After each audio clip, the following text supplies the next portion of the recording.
Chers amis, bonjour et bienvenue sur cette chronique géopolitique des chrétiens d'Orient.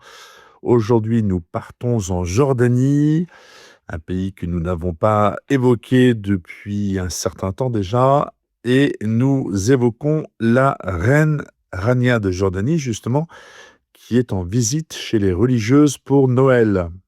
Et si c'était la souveraine d'un pays musulman qui donnait des leçons à la fille aînée de l'Église, ça c'est nous. Alors qu'en France, la bataille des crèches fait rage et que les camps du Joyeuse Fête et du Joyeux Noël s'affrontent, la reine Rania de Jordanie, elle, n'hésite pas à profiter de Noël pour visiter une institution caritative à Amman, la capitale de la Jordanie. Un comble tout de même de voir la souveraine d'un pays musulman donner des leçons sur la nativité et son message.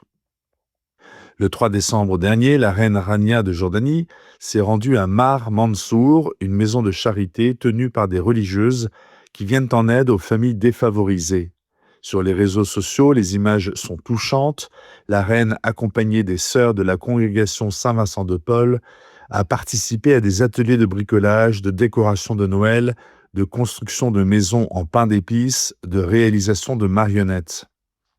Et même si Point de vue, le magazine relève un échange ponctué de gestes de tendresse et commente la venue du Père Noël pour distribuer des cadeaux aux enfants, la revue française ne peut s'empêcher de revenir à ses vieilles idoles et salue un rendez-vous mémorable et un joyeux avant-goût des fêtes de fin d'année. Il semble que le mot Noël soit vraiment devenu tabou chez nous. En réalité, la reine Rania récidive. En 2023, la reine avait interpellé l'opinion au sujet de la situation à Gaza, en commençant par regretter qu'au pays où Jésus est né, Noël ne soit pas fêté.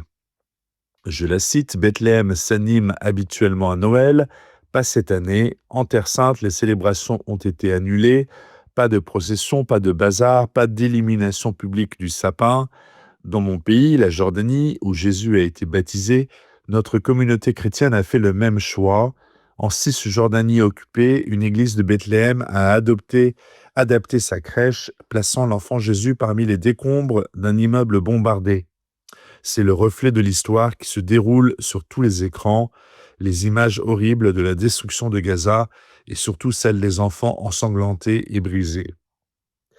L'année dernière encore, c'est chez les Sœurs du Rosaire que l'épouse du roi Abdallah II était venue remettre ses chaleureuses salutations pour Noël et ses vœux de paix et de sécurité dans la région. En février 2025, la reine Rania avait été invitée par le pape François à intervenir lors du premier sommet mondial dédié aux droits de l'enfant au Vatican. En octobre dernier, les souverains de Jordanie avaient rencontré son successeur, le pape Léon XIV, auquel, d'après Histoire royale, le roi a rappelé les efforts déployés par son pays pour préserver les sites religieux chrétiens en Jordanie, notamment le lieu du baptême de Jésus-Christ. La Jordanie a été commissionnée par les instances internationales de sécuriser les lieux saints chrétiens et musulmans situés à Jérusalem.